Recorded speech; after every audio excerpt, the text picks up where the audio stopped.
चलिए चैप्टर 2 समझते हैं आज, ठीक है, जिसका टाइटल है how to draft legal notices must know tips for advocates. ठीक है,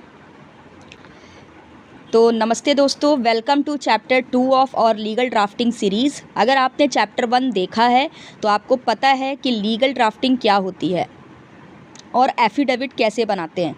हमने सीखा था कि एफिडेविट एक डिक्लेयर्ड स्टेटमेंट होता है जो फैक्ट्स वेरीफाई करता है, राइट। आज चैप्टर 2 में हम एक और ज़रूरी डॉक्यूमेंट पर बात करेंगे, that is legal notice. Legal notice एक फॉर्मल लेटर होता है जो एडवोकेट अपने क्लाइंट के लिए लिखता है, किसी को वार्न करने के लिए या डिमांड करने के लिए। ठीक है, इस वीडियो में हम सीखेंगे कि लीगल नोटिस कैसे ड्राफ्ट करते हैं, इसके स्टेप्स क्या हैं, एक सैम्पल नोटिस कैसा दिखता है और कौन सी गलतियां अवॉइड करनी चाहिए। क्लियर? ये वीडियो परफेक्ट है लॉ स्टूडेंट्स, यंग एडवोकेट्स और हर किसी के लिए जो लीगल ड्राफ्टिंग सीखना चाहता है। तो चलो शुरू करते हैं। पहले समझते हैं कि लीगल नोटिस क्या होता है। लीगल नोटिस एक ऐसा लेटर होता है जो आप किसी दूसरे पार्टी को भेजते हो, उन्हें बताने के लिए कि उन्होंने कुछ गलत किया है और उसे ठीक करना है, वरना आप कोर्ट जाएंगे। क्लियर? फॉर एग्जाम्पल, अगर किसी ने आपके क्लाइंट के पैसे नहीं दिए, या फिर टेनेंट ने घर खाली नहीं किया, या कोई कॉन्ट्रैक्ट तोड़ दिया, तो आप लीगल नोटिस भेजते हो। क्रिमिनल केसेस में भी नोटिस भेजा जाता है, जैसे चीटिंग या फ्रॉड के लिए, जो भारतीय न्याय संहिता 2023 BNS के अंडर आता है। ठीक है, नोटिस का मकसद है इशू को कोर्ट के बाहर सॉल्व करना। नोटिस का क्या मकसद होता है कि जो भी इश्यूज़ हैं उसको कोर्ट के बाहर ही सॉल्व करना, और ये प्रूफ रखना कि आपने दूसरी पार्टी को चांस दिया था। ठीक है, सारी चीज़ों को सॉर्ट करने का कोर्ट के बिना ही। इंडियन लीगल सिस्टम में नोटिस बहुत इम्पॉर्टेंट है, क्योंकि कई केसेस में कोर्ट पूछता है कि क्या आपने नोटिस भेजा था। फॉर एग्ज़ाम्पल, पैसों की रिकवरी के लिए या घर खाली कराने के केसेस में नोटिस एक लीगल रिक्वायरमेंट है। तो एक एडवोकेट के लिए लीगल नोटिस ड्राफ्ट करना एक मस्ट हैव स्किल है। क्लियर? अब देखते हैं कि लीगल नोटिस कैसे ड्राफ्ट करते हैं, स्टेप बाय स्टेप देखते हैं। पहला स्टेप है कि नोटिस एडवोकेट के लेटर हेड पे लिखो। ठीक है, जिसमें आपका नाम, एड्रेस और कॉन्टैक्ट डिटेल्स होते हैं। अगर लेटर हेड नहीं है तो प्लेन पेपर पर भी चलेगा। टॉप पे बोल्ड में लीगल नोटिस लिखो और डेट डाल दो। दूसरा स्टेप, जिसको नोटिस भेज रहे हो उसकी डिटेल्स लिखो, यानी फुल नेम और एड्रेस। ये इंश्योर करता है कि नोटिस सही पर्सन तक जाए। तीसरा स्टेप है कि एक सब्जेक्ट लाइन डालो जो नोटिस का पर्पस बताए, like legal notice for recovery of dues या legal notice to vacate premises. Clear? ये रीडर को तुरंत समझ देता है कि बात क्या है। चौथा स्टेप है अपने क्लाइंट का इंट्रोडक्शन दो। लिखो कि आपका क्लाइंट कौन है और उसका रेसिपिएंट से क्या कनेक्शन है। क्लियर? फॉर एग्जाम्पल, मेरा क्लाइंट आपके साथ एक सेल एग्रीमेंट में था जो कुछ टाइम पहले साइन हुआ था। ये कॉन्टेक्स्ट सेट करता है।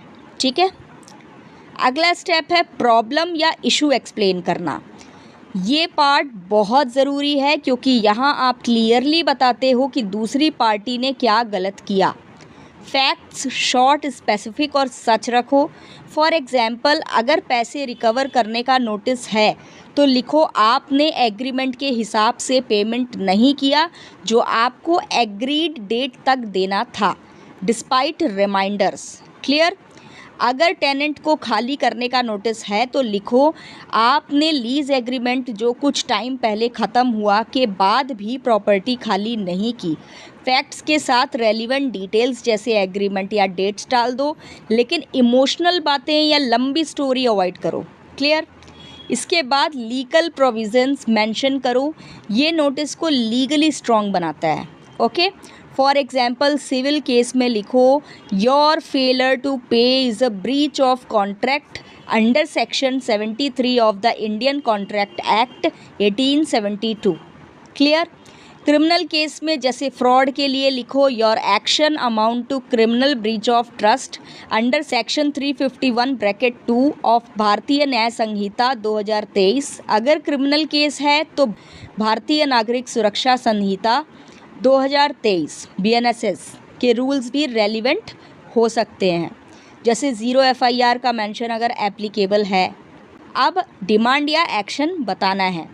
क्लियरली लिखो कि आप रेसिपिएंट से क्या चाहते हो और कितने दिन में। फॉर एग्जांपल आप एग्रीड पेमेंट जल्दी से जल्दी पे करें विथ इंटरेस्ट, या एविक्शन केस में आप प्रॉपर्टी एग्रीड टाइम के अंदर खाली करें। टाइम लिमिट स्पेसिफिक रखिए आप। सिविल केसेस में एक रीजनेबल पीरियड कॉमन है, क्लियर, लेकिन अर्जेंट केसेस में कम टाइम भी दे सकते हो, ओके। इसके बाद कॉन्सिक्वेंसेस का जिक्र करो। ये एक पोलाइट वार्निंग है कि अगर डिमांड नहीं मानी तो क्या होगा। फॉर एग्जांपल अगर आप पेमेंट नहीं करते तो हम सिविल सूट फाइल करेंगे, ऐसा बोलो। या क्रिमिनल केस में हम BNSS के अंडर एप्रोप्रिएट एक्शन लेंगे। ये फॉर्मली लेकिन प्रोफेशनली लिखो। लास्ट स्टेप है एडवोकेट के डिटेल्स और सिग्नेचर, क्लियर। इंड में अपना नाम, एड्रेस और कॉन्टैक्ट डिटेल्स लिखो। For example yours faithfully, advocate, lawyers street, Delhi, what ever it is. Signature डाल दो और नोटिस रेडी है। तो ये मैंने आपको थ्योरेटिकली बता दिया। अभी एक प्रैक्टिकल लीगल नोटिस भी मैं आपको आगे दिखाऊंगी, तो वो भी देखिएगा तो ज़्यादा बेटर तरीके से आपको समझ में आएगा। अब लेट्स सी एक सैम्पल लीगल नोटिस, ताकि आपको आइडिया हो कि ये एक्चुअली कैसा दिखता है। मान लो आपको एक नोटिस भेजना है किसी को जो पैसा नहीं दे रहा। ऐसा लिखोगे, legal notice to recipient's name, address, subject, legal notice for recovery of dues, sir, madam, under instructions from my client. I issue this notice. My client entered into a sale agreement with you some time ago, wherein you agree to pay a certain amount by an agreed date. You have failed to pay despite reminders. This is a breach of contract under section 73 of the Indian Contract Act 1872. My client demands that you pay the outstanding amount with interest within a reasonable period, failing which my client will file a civil suit at your cost. Yours faithfully, advocate this, address whatever you have.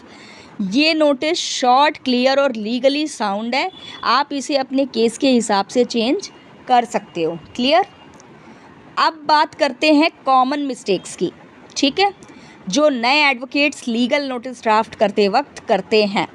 इनसे बचना ज़रूरी है, वरना notice week हो सकता है या reject भी हो सकता है। पहली गलती, वैग्यू या इनकम्प्लीट डिटेल्स, ठीक है, ये आपकी फर्स्ट मिस्टेक होती है। फॉर एग्जांपल अगर आप एग्जैक्ट डिटेल्स जैसे एग्रीमेंट या ड्यू डेट नहीं लिखोगे तो नोटिस का कोई वेट नहीं रहेगा। हमेशा स्पेसिफिक फैक्ट्स लिखो। दूसरी गलती, गलत लीगल प्रोविजंस, BNSS या BNS के सही सेक्शंस यूज़ करो, क्लियर। फॉर एग्जाम्पल फ्रॉड के लिए BNS सेक्शन 351 लिखो, कोई इररेलेवेंट सेक्शन नहीं, ठीक है। BNS सेक्शन 351 आप फ्रॉड के लिए लिखोगे, कोई इररेलेवेंट सेक्शन नहीं लिखोगे। तीसरी गलती, एग्रेसिव या अनप्रोफेशनल लैंग्वेज यूज़ मत करो।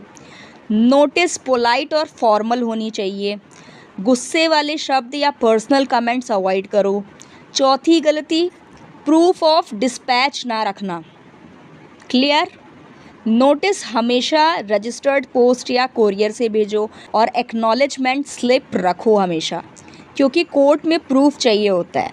और लास्ट गलती हम क्या कर सकते हैं कि क्लाइंट के डिमांड्स इग्नोर कर देते हैं हम, ठीक है। पहले क्लाइंट से कंफर्म करो कि वो क्या चाहते हैं, कितना टाइम देना है, क्या एक्शन लेना है। ये गलतियां अवॉइड करोगे तो आपका नोटिस प्रोफेशनल और इफ़ेक्टिव होगा, ठीक है।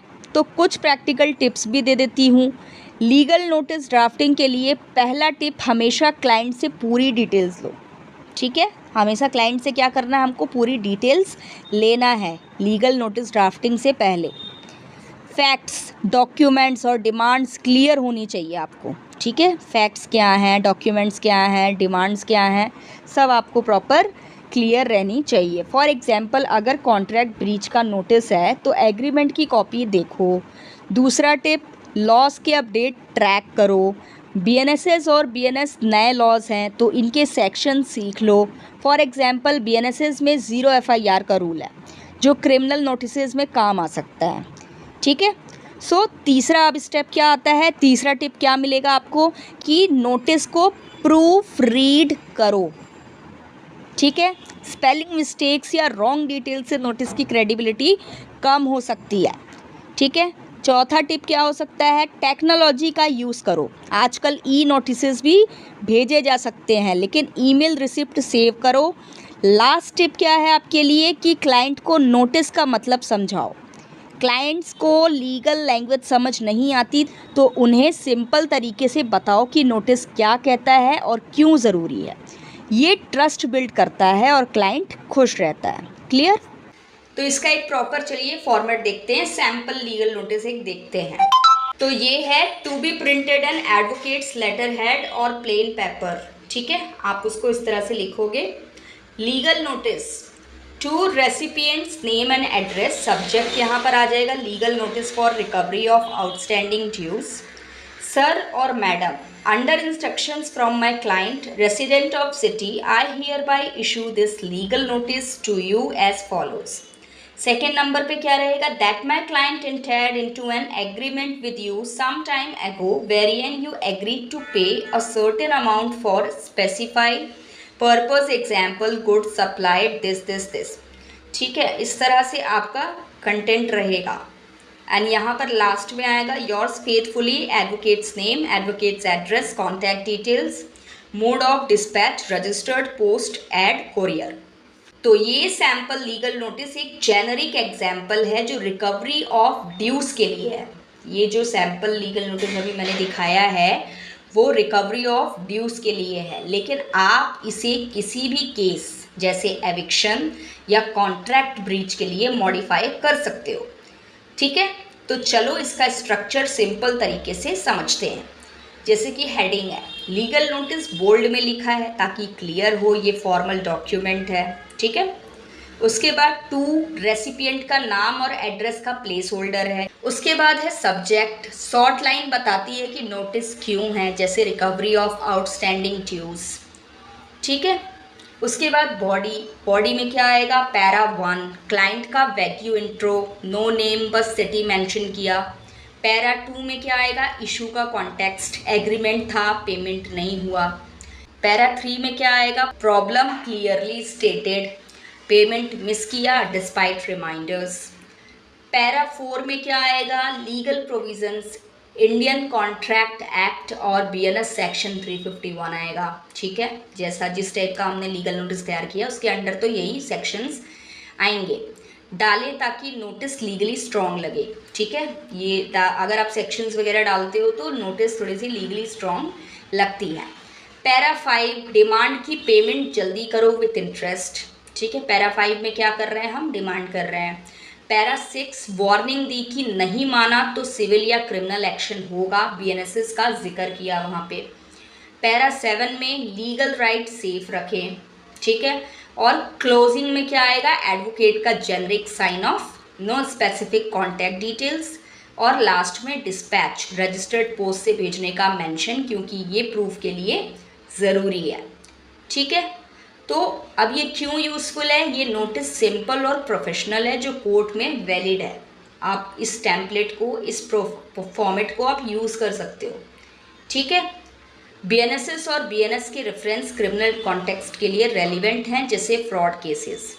तुम इसे अपने केस के हिसाब से एडिट कर सकते हो, बस स्पेसिफिक फैक्ट्स और टाइम लिमिट डाल दो। क्लियर।